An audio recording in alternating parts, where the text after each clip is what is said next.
Health insurance claim आपका reject हो जाएगा, इसलिए नहीं कि आपने कोई बीमारी छुपाई है, इसलिए नहीं कि आपने गलत इलाज करवाया, लेकिन इसलिए क्योंकि आपके बीमा में बीमा कंपनियों के पास एक राइट होता है और वो राइट उन्हें मिलता है रीजनेबल एंड कस्टमरी क्लॉज से। ये नियम आपके हेल्थ इंश्योरेंस में ज़रूर होगा, एक बार चेक कीजिएगा। और ये एक तरह से बीमा कंपनियों को ये राइट देता है कि वो तय करें कि जो क्लेम मांगा जा रहा है उनसे, क्या वो सही है, क्या वो रीजनेबल है, क्या वो कस्टमरी है, यानी वो सामान्य से कुछ ज़्यादा तो नहीं है, जो ऑनगोइंग एग्जिस्टिंग रेट है ट्रीटमेंट के उससे कहीं ज़्यादा तो नहीं है।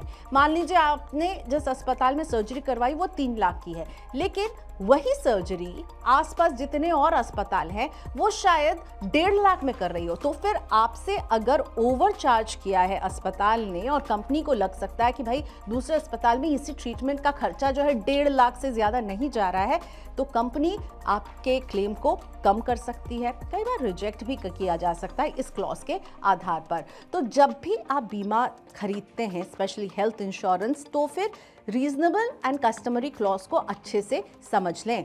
ये क्लॉज इसलिए बनाए गए हैं कि ये चेक रखा जाए कि कहीं हॉस्पिटल्स जो हैं वो ओवर प्राइस में आपको कोई ट्रीटमेंट ना दे रहा हूँ, ज़्यादा चार्ज नहीं कर रहे हूँ। इसको चेक करने का तरीका ये होता है कि कई इंश्योरेंस कंपनियों के अपनी इंटरनल प्राइस मैकेनिज्म है जिसके ज़रिए वो चेक करती हैं, या फिर थर्ड पार्टी से भी रिसर्च लेकर के उसे चेक करती हैं।